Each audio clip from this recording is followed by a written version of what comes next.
The Galactic Council prided itself on perfection. For over 1,000 generations, it had engineered invasion blueprints against every conceivable world. Mountain worlds, gas giant platforms, subterranean hives, each catalogued, dissected, and solved. No planet had ever defied their models. Until Earth. Admiral Vethrix leaned over the glowing war table as simulations rippled across its surface.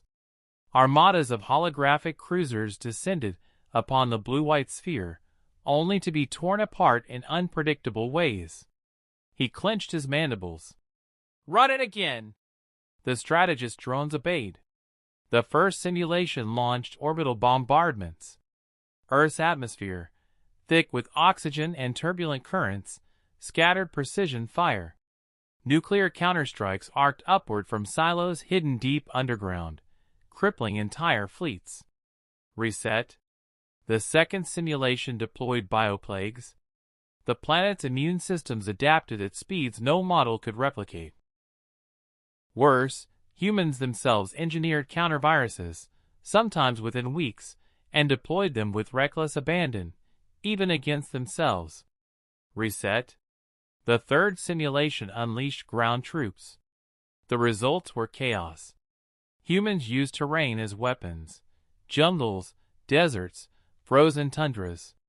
They ambushed with guerrilla tactics, improvised explosives, and weapons fashioned from scrap. Worse, their soldiers fought on with horrific injuries, limbs missing, organs pierced, where any council species would have surrendered. Admiral Vethrix hissed in frustration. "Why do they refuse to break?" High Counselor Threll's hologram shimmered into view above the table. His frills twitched with unease. "Because they are not meant to exist. Earth is a Class 13 death world. Their entire evolution is adaptation to catastrophe. Every invasion plan we devise, they have already lived it, against their own planet." The Admiral turned sharply. "Exaggeration." "Fact," Brell countered. "They survived ice ages, supervolcanoes, global plagues, and even self-inflicted wars that should have ended their species. Yet each time, they returned stronger. Our models cannot predict them, because humans thrive in the unpredictable." The chamber dimmed as the table shifted to real combat logs, recordings not from simulations, but from the Council's disastrous first contact. In one clip, alien shock troops stormed a city, only to face humans wielding weapons that seemed centuries behind in design, projectiles of metal slugs propelled by chemical explosions.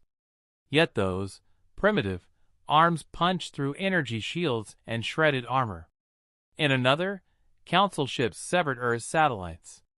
Within days, humans had rebuilt a mesh of drones and high-altitude balloons, restoring global communications. The Admiral watched, disbelief mounting, as footage showed a Council cruiser downed by a swarm of civilian aircraft, metal tubes with wings, that rammed it midair.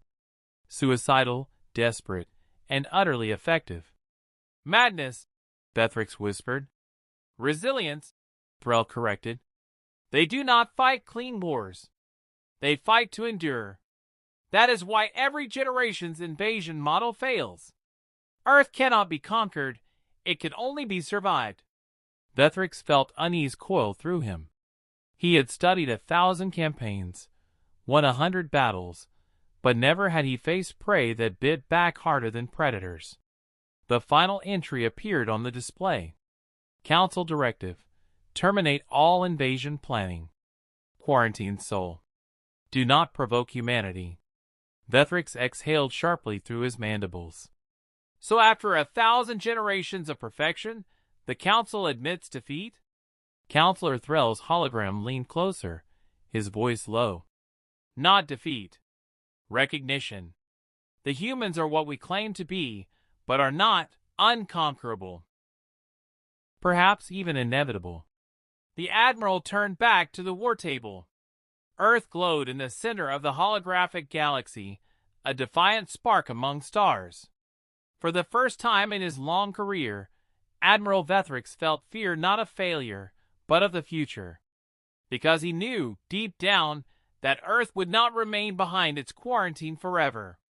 And when humanity finally came for the stars, there would be no plan, no matter how many generations in the making, that could stop them.